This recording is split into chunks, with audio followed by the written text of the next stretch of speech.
thank you so much for joining us today for one of our weekly webinars here at the Retirement Group. My name is Samantha and I am in client services here. I moderate these weekly webinars.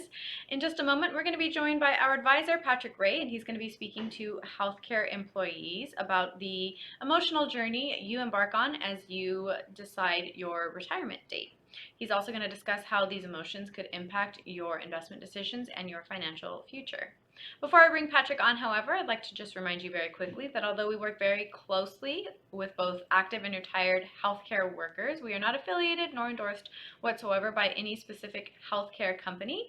The Retirement Group is a completely independent group of financial advisors, so please keep that in mind. After Patrick's presentation, I will jump back on with him very quickly to ask him any of the questions you may have entered into the Q&A chat throughout his presentation. Please feel free to ask away. It is 100% anonymous, and we will answer as many questions as we can, time permitted, of course. And with all of that boring stuff out of the way now, I'd like to just introduce you to our speaker, Patrick Ray. Hey, Patrick. Thank you for the introduction, Sam, and welcome everyone to today's presentation. Today I have a topic that, boy, oh boy, it deserves all kinds of attention with respect to one of the most important financial decisions that you have to make, and the emotions and a lot of times the anxiety, and unfortunately sometimes what leads to regret or sadness because of decisions that are made from either inaccurate information or the lack of planning. And so, boy, we've got a lot to cover with respect to those topics because we like to get into that with our folks to provide them as much value as possible. And so, in case you are new to our webinars, we are the Retirement Group. We've been in business for over 30 years, and we have a team of combined professionals, of which I'm one. I've been in business for close to 25 years now, and we have offices all across the country with the ability to help individuals who are currently or had been working for Fortune 500 companies and had either planned on or are transitioning into retirement. And one of the things that you might find useful amongst the webinar topics that we cover on a regular basis is there'll be some links into the chat that you can get access to some of the things we've recorded in the past. So I encourage you to check those out at your own leisure, as well as if you find time, you're welcome to reach out to us, and I'll give you the way to do that at the end of the presentation today. In an effort to do something called a financial or a cash flow analysis. And this happens to be a complimentary service that we offer to our folks to kind of help them vision what retirement looks like. And so we either A, confirm that they're on track to meet their goals at the given timeframes that they're hoping to ride off into the sunset and become happily retired, or we let them know where their shortfalls are and a way to actually get them to, work towards the things that need to be improved upon so they can meet their ultimate goals in the long run. If you're not already following us on our LinkedIn page, I encourage you to do that so you can take a screenshot of this QR code on the screen as we speak, and it will lead you to our LinkedIn page, which we have a ton of up-to-date and relevant information about a myriad of topics similar to our webinar series. And so one of the things that over my career I've found the most helpful for people who are transitioning into a successful retirement is to create a checklist. And as rudimentary as this may sound, you can literally bring out a yellow pad and start writing down some of the things that that you and or your family need to address in an effort to lead into and be comfortable with your decision that says, this is the date I'm eventually retiring after 30 or 35 or 40 plus years of work history. And so some of those things include, but they are obviously not limited to, the comfort of your decision. And a lot of times that ties to the emotions of which we're going to talk about today, and specifically get into a few of the examples about what we see that could create some issues if we don't address them in the most appropriate way possible. Of course, decreasing the risk in amongst the time leading up to and beyond retirement are obviously one of the biggest concerns for our folks that we speak to. But amongst that is the volatility that's associated with either your working environment and or the stock market, or a combination of both, that leads into this decision, which ultimately will reflect on how or what we can expect when we ultimately do decide to retire.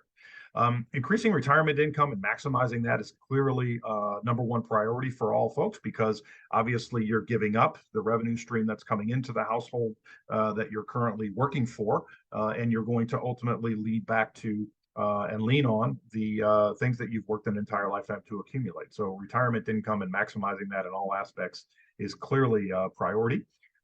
Decreasing taxes and penalties. This is a multifaceted or multi-leveled issue because there are potential penalties and issues related to not just your age because of when you could potentially start the need for income, but also correlated to some of you that have pensions and some of your companies that are penalizing you because you're not a certain age or you hadn't met a certain criteria of age and work history to meet their deferred penalty-free options. So those are obviously part of a multitude of issues that we run into on a regular basis, as well as the taxation of what you can expect. And for many of the folks that are on this webinar, most of the resources that they'll ultimately rely on are a bucket or pool of capital that has never been through the tax system because it was correlated to your 401k, or for those of you who are lucky enough to have a lump sum pension and you decide to take that as a retirement distribution option, the taxes are going to be a concern, right? And so you're going to have an effective pool of capital that has never cycled through the tax system before that is going to be an ongoing issue for the remaining balance of your retirement years. And then maybe the most important part is the investment philosophy that I know goes a long way with helping folks be comfortable and addressing the emotional part of what do I do when I ultimately don't have a paycheck any longer and I need to withdraw monies and in hopes of making sure that my spouse and I have resources for as long as we are going to live. And so that is clearly a need for something that needs to be addressed, obviously, and the best course of action to do that is to develop an investment philosophy with a team of advisors that are looking out for your best interest. And so when we talk about the sources of where you're going to ultimately rely on sources of funds and income, you're going to pretty much rely on three. Most of us are going to rely on three of these things. Social Security is one. You might be lucky enough to have a pension, so pensions are another, and then your 401k or your other outside investments that you may have accumulated over your working years. And so each one of these has an intricate part of what role they play in the aspects of what you can expect from where your sources of income are going to come from. And you might benefit from understanding the protocol of the options for Social Security as an example of when to take it. And so this falls back, as many things do from our perspective, to the cash flow analysis and ensuring that you're making the most important decisions for a vital period of your time for you and your family. And so these are what the three sources of funds typically look like. And when you transition into retirement, typically what we talk about are the courses of action that are necessary for you to wrap your arms around the risk and all of the things that are associated with managing your own money if you're choosing to do that. A lot of folks choose to reach out to folks like us. And so we correlate that to some things that you want to know about from a behavioral perspective, because this seems to be a trigger for us to have a smooth and very calm ride for most of our retirees when we can get our arms around what we're speaking of when we talk about the theories of finance. And so there are two levels to the theory of finance, and one of them is the standard theory of finance. And so if you're an investor, you can vision the standard theory of finance very simply. You're making rational decisions, and you do that after considering all information that is known and factual. So in other words, you've got all the information in front of you to make a decision that you can think about from a rational perspective, and this is how you're going to proceed going forward. Now, from a stock market perspective, or from a financing market perspective, the markets under the standard theory of finance are quickly known to incorporate all information, and they're factual in context. So what that means is that it will technically represent the true value of the potential security or stock or bond that you're considering on buying. So this is kind of what the standard theory of finance technically looks like. Now, the catch is we're not robots. And as humans, we have a tendency to allow our emotions to drive our financial decisions. And this, if all things were equal, we would want to avoid at all costs, which is the inability to think from a business and focus on the facts of why we're doing something from an investment perspective or from an income perspective or from a longevities issue, or there's all kinds of measures that we need to consider. But the behavioral theory of finance provides us an overlay to what we would think would be rational and standard. And so unfortunately, we know in real time, investors are not rational. We don't typically think on a rational basis. We have a known party of friends that are coming over for the weekend, and we're looking to upgrade our television. And so, boom, we just go out and we buy a television. And sometimes we do that on the credit of the store that we're buying the television from. And so that's an emotional and impact type decision. And so, from a financial planning perspective, for sure, we've got to be careful that we're not making decisions like this because it could impact not just the here and now, but what means the most to you and your family for the next 20 and 30 and 40 years and beyond. And so, because we're known to not often act rationally, that we're often acting on impersonal or imperfect information, which is another problem. And so, if we don't have all the facts, then it's really going to be tough for us to make a decision that we know we're comfortable with based on our goals and our objectives and things like this. Now, from a stock market perspective, this is really going to be hard for us to beat if at all times we've got both the standard and behavioral theories of finance affecting what happens on a daily basis, which it does, which is why you see the stock market go up and down on a daily basis. And so in the short term, there are immense amounts of abnormalities and things that would create fluctuations. And we're seeing some of them as we speak today with what's happening overseas and with respect to the economic condition and interest rates. And we have an upcoming presidential election, which has affecting or could affect some of those things. And so you've got a number of variables that are involved in on the market end of things, which makes it tough for us to impact our planning process from a behavioral perspective because we know these things fluctuate the markets on a regular basis. And so what we want to do today is focus on our behavior and what we can control, because the importance of our behavior and what we control, we can better understand ourselves. We can better implement a plan that's consistent with all the things that we know that are important to us. And so in doing so, we might be able to intelligently figure out when the best day to leave the payroll is. I can't tell you how many times over my career we've talked about with a numerous amount of folks with respect to when they plan on retiring, and they don't know. And the reason they don't know is because they're not informed enough to know this is the best time to leave based on their own goals and objectives, like the timing of their retirement or what's relevant to their age penalties for their specific plan for their company that they work for. So there's a lot of variables and caveats to helping what might be the most important thing for many of you, which is to understand the best day that you can walk away from the company with the most money. It also helps us develop solid and sound investment strategies. I mean, think about what we've recently went through here in just the most recent 24 to 36 months with COVID and with the interest rate issues that have impacted the economic conditions and the stock market specifically, and then what's happening overseas, and you've got all these different things.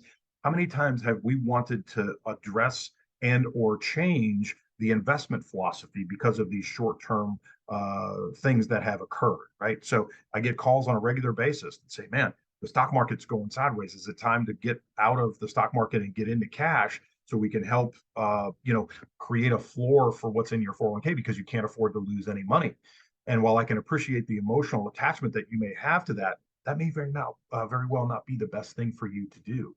And one of the most important things for us is to sit back and make sure that we develop a plan that's consistent with these things that are important to you. So if you still feel the need to make adjustments to your 401k as a general example of what's going on with respect to the stock market, then I would argue that your investments inside your 401k are invested far too aggressively. And we need to step back and take an analysis of how those interact with your goals and objectives and then address that accordingly. So it also allows us to stay the course. I mean, I can't tell you how often where we look back, 3 to 5 years from now, and the stock market is more valuable today than it was then. And so think about all the variables of different things that have changed and impacted the stocks and different markets to swing from one respect to the other. And what that had meant 5 years ago, it's still more valuable today in many cases. And so if we would have just simply stayed the course with a sound plan, it might have been the best course of action, which often is to do nothing as opposed to feeling the need to react to everything that goes on.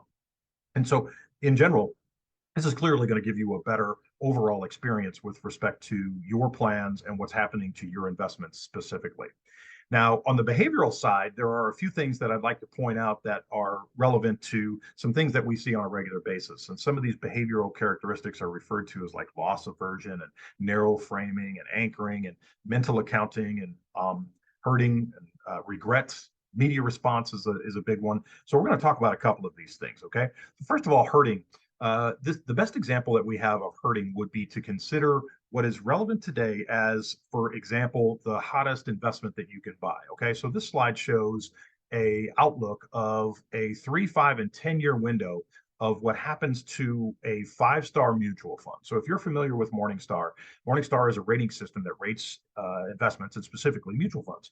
And so what this analysis is showing us is that we have 100% of the analyzed mutual funds that were five-star rated at the time of the analysis, and then how they performed over a 3, 5, and 10-year period of time. And ultimately, in the end, only 14% of those hot funds or what was the thing to buy at the time is still relevant to be equivalent to a five-star performing mutual fund. And so this is disturbing to the extent where a lot of folks think that that's the time to be buying into these particular investments. And we can show you heaps of data that show that that's probably not the smartest thing for you to do in the grand scheme of things. And so clearly, this is one of the behavioral characteristics that we see on a regular basis, and maybe the most common one to avoid at all costs if it's possible. The only way to do that, of course, is to have a plan, and that's what we're here to do to help. So, loss aversion is another one. And how many times do we speak to people on a regular basis that say we're only willing to gain 2 to 2.5 times, which is effectively the average of what they would risk in an effort to be comfortable placing that bet, because most people don't like to lose money. So if you're trying to make a decision on where to invest your money in the stock market, some folks are only comfortable knowing that they're going to increase their money by a certain percentage or by a certain level of multiples in an effort to be comfortable saying that's the best thing for us to do. And if we step back and look at a financial plan and we do a cash flow analysis, and we know that between you and your spouse, you have a likelihood of living for 34 years in retirement, then we've got to ensure that we're doing things to help you outpace inflation over that 34-year window of time. And so loss aversion is something that we see on a regular basis that helps us put together a plan and certainly outline some of the concerns that folks have with respect to investing their money. So let's talk about some of the considerations that you need to have before you leave your job, okay? What we want to do it at first, if at all possible, is assess the real motivation. Like, what are you doing leaving your job? Like, why are you doing that? And we hope to have a very prudent and very good answer as to what the repercussions are of leaving our job. Because you're ready, because it's time, because you can afford to do that, because your spouse is choosing or asking you to do so you can spend more time with the kids and grandkids, et cetera. So for whatever your reason is, we just want to make sure that we discuss potential adjustments that could be involved in the timing of when you leave the payroll. And you also want to do a very comprehensive comparison on evaluating the compensation package of what you're getting from all your benefits and your current job and what it pays you, et cetera. And then not just what that means to you today, but what it means or impacts to your overall retirement needs, and specifically your capital that you've built up and worked an entire life to accumulate, and how that would be affected by your decision to leave the payroll. And then we talked a little bit about emotions today, and this is a really big factor, which is let's make sure that we recognize the concerns of you working for a company for 30 or 35 or 40 years, and you're getting up and you're doing the same thing day in and day out for this window of time, and what that might mean to you if you decide that you're no longer going to work. And as odd as it may sound, I know for a fact there are people that are still on the payroll today because they don't want to deal with that emotion, and they don't want to deal with the ramifications of what happens because they don't have very many hobbies, and maybe they don't have a ton of family, and work is their only thing. And so even though they could potentially afford to retire, what they do is they choose to stay on the payroll because they're allowed to do so, and they're still a good working asset to the company. And so in doing so, they are immune to this potential emotional involvement of what is next. And so that is a big thing. And so I absolutely think that that should be part of the planning process and that should absolutely be addressed. And so we want to optimize the timing. I had spoke about that at the beginning. Like that's one of the most important things for many of you who are watching the webinar today, which is to pick the right time to leave the payroll and then correlate that to some ancillary things like your bonuses and vesting dates and potential healthcare things. Like, for example, if you're planning on needing knee surgery, maybe you want to get the knee surgery prior to you leaving the payroll, and understand what the pros and cons of doing that is, if you're able to get disability or how that may work or fold into your overall planning process. And then there's some loose ends that often need to be tied up. Like, for example, the outstanding reimbursements that you may get from flexible spending accounts if you're required to spend those funds before the end of the year, as well as healthcare savings accounts, which many of you have switched to the HSA versions of being able to save for your future retirement. And we, by the way, we have a webinar on the series of HSA stuff and what that means to you overall in a retirement planning perspective, especially because those rules have recently changed. So you may want to check that out. And then try at best to determine whom the best aspect of the team that you're looking to engage with would be as a partnership, so that you have a comfortable transition during this window of moving from an employee to being a retiree. And so, of course, that is all part of building a successful future. And we want to reflect on the skills and whatever it is that's required to have gotten you to this point, and you want to make sure that you're comfortable giving those up for whatever reason. And in the needs or aspects of moving on, some of you may be considering changing your careers or just moving on to a different opportunity, which is great. Just understand that there's some caveats to that and how that may impact you. And often we see this in this transition where people are getting laid off or they're getting surplused from their positions at their current employer. And it puts them in a tough spot because they hadn't planned on retiring. And some of them are my age or younger. At 52 years old, it would be pretty unfortunate if I was told I didn't have a job and I wasn't planning on retiring at my age. And so from that aspect, we've got a lot to consider on what's necessary to move or transition into a whole nother world of what you're giving up, like seniority and vacation, and what all those things mean to the big picture of the planning process. I had mentioned about the self-care thing, just like surgeries and things that you would probably already consider, obviously, especially if they're bothering you from a surgery perspective or some kind of medical procedure that you might want to consider. Those should be considered in many cases if you can do it while you're still on the payroll before you decide to transition off into either another payroll job or into retirement. And then the goals that you have could be established through a plan, through a partner of someone like us, for example. We're here to help. And in case you don't know what some of these general things are, we can help you facilitate your concerns and thoughts into an overall plan, because that is easily, in my experience, one of the best tools that you can have at your disposal, which is to transition into a successful retirement by understanding the things that are important to you. And some people need help in an effort to develop that. And so we have a cost effective way to do that, because we do it on a no expense basis to you. So quick takeaways from what we had to talk about today is, if you hadn't already figured out, you try at your very best to remove your emotional decisions from your financial and retirement planning decisions. Listen, folks, retirement is the second most stressful event that you'll ever have to go through. And unfortunately, number one is losing a spouse. Okay. So this is a really, really big deal. And it's very, very emotional and stressful to many of the folks that we talk to. And so you have to do your best at all costs to remove the concerns that you have about emotionally making one of the most important and biggest financial decisions that you ever have to make. Understand the pros and cons of either leaving or staying, right? It may be time to do some self-reflection as to what the best thing for you to do is for your family, for your health, for your financial well-being. And even though you may have had it up to your eyeballs with your company at 58 years old, maybe the best thing for you to do is to work until you're 60 or 62 or even 65. And so the planning process hopefully will help you pinpoint the best time to retire. And that's the purpose of one of many purposes of going through the analysis, which we're delighted to do.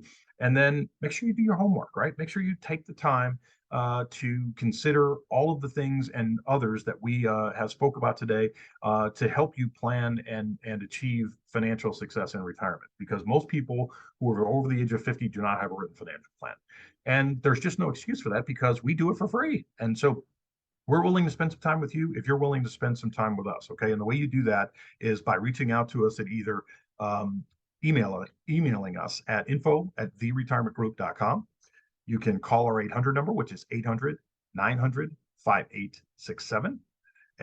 Or you can take a picture of the QR code that's on the screen to the left. And what that will do is get you to a calendar where you can choose a 15-minute interval of time at with an advisor that's close to you. And so we can do our best to start facilitating the ideas and things that would help you gauge where you're at financially and how to transition into a successful retirement. And lastly, again, here's the LinkedIn page if you're not already following us on LinkedIn. So I encourage you to do that for sure.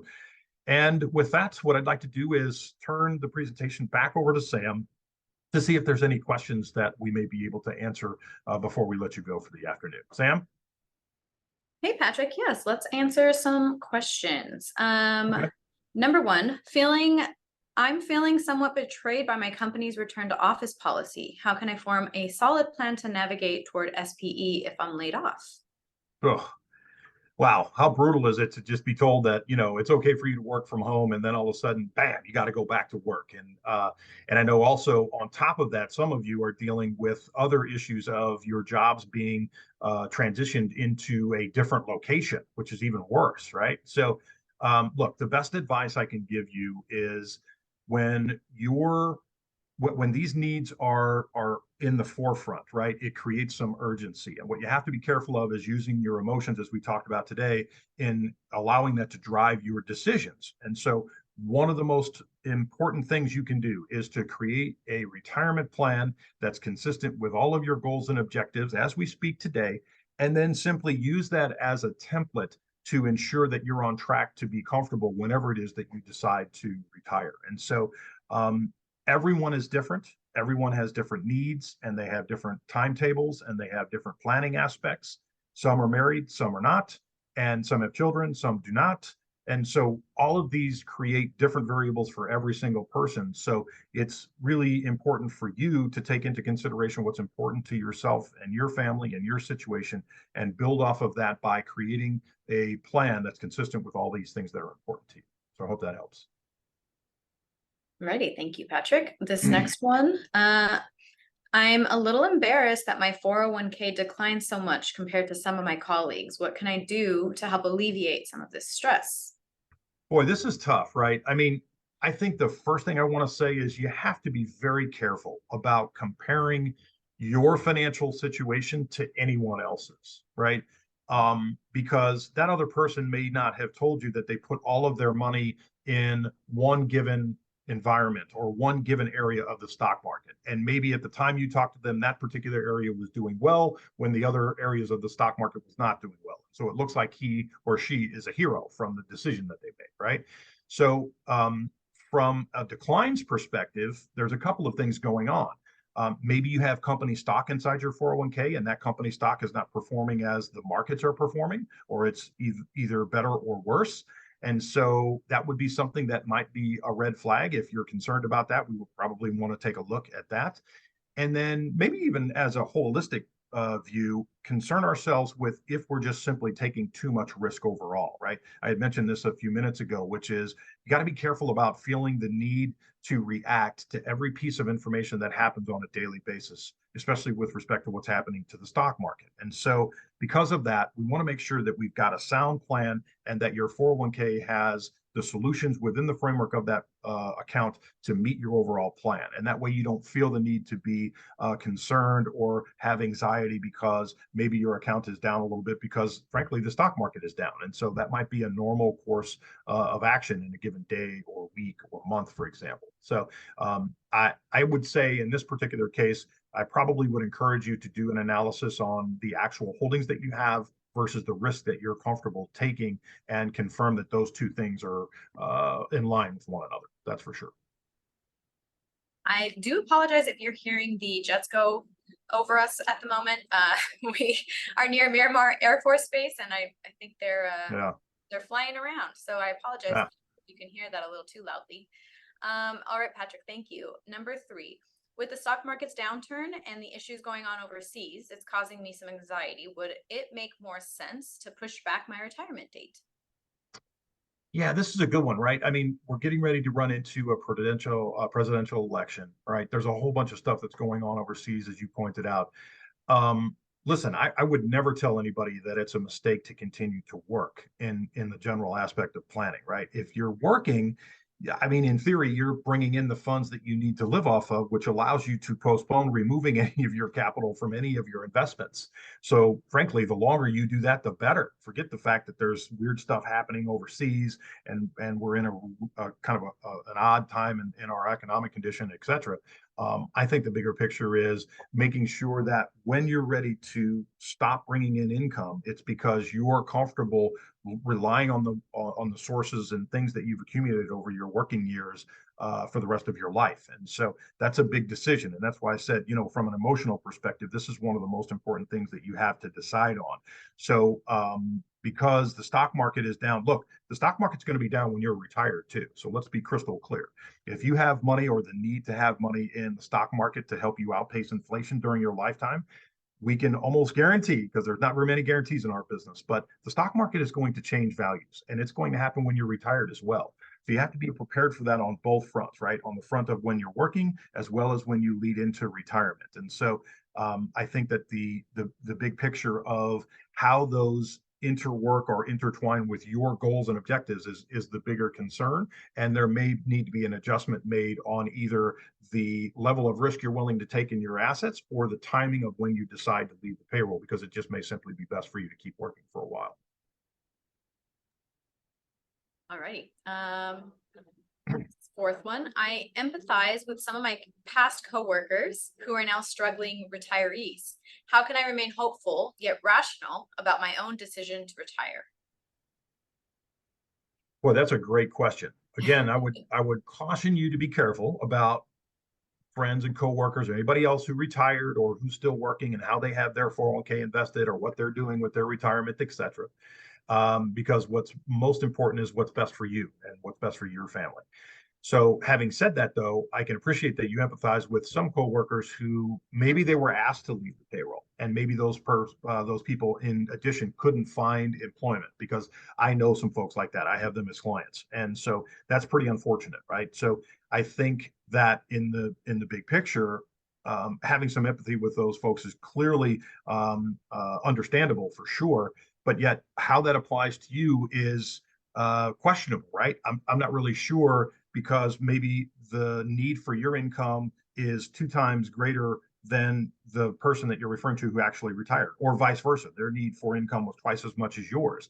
And they were single where you're married and you have an additional spouse's retirement to help offset some of those concerns. So there's, a lot of moving parts and a bunch of variables that are involved to concern yourself with. And I think the most important thing you can do is to do your best to create a foundation with the planning in place so that you're comfortable that when the decision arises, or maybe the decision is made for you because you expected to retire at 60, but at 58, the company told you that you had to go.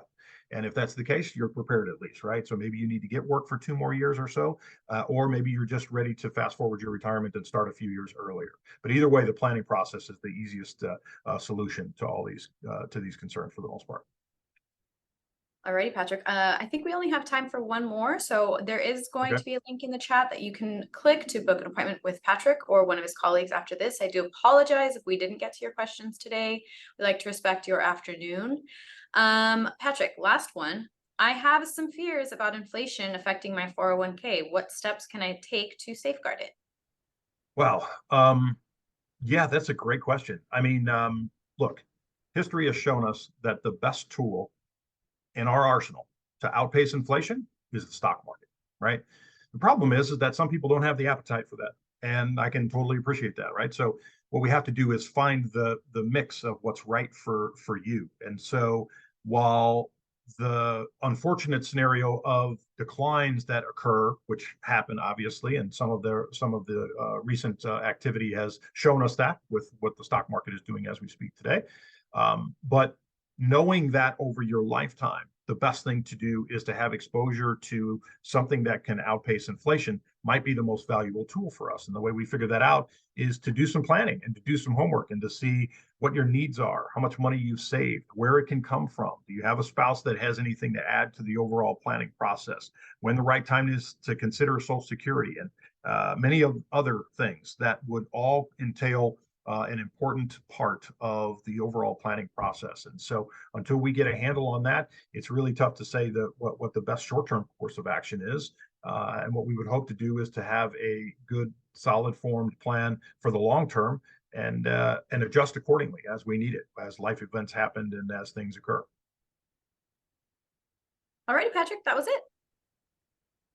Great. Well, we certainly appreciate your time this afternoon, folks. Thank you very much for joining us. We certainly hope you got some value out of what we had to talk about today. And until next time, we'll see you. Take care. Thank you, everybody. Thanks, Patrick.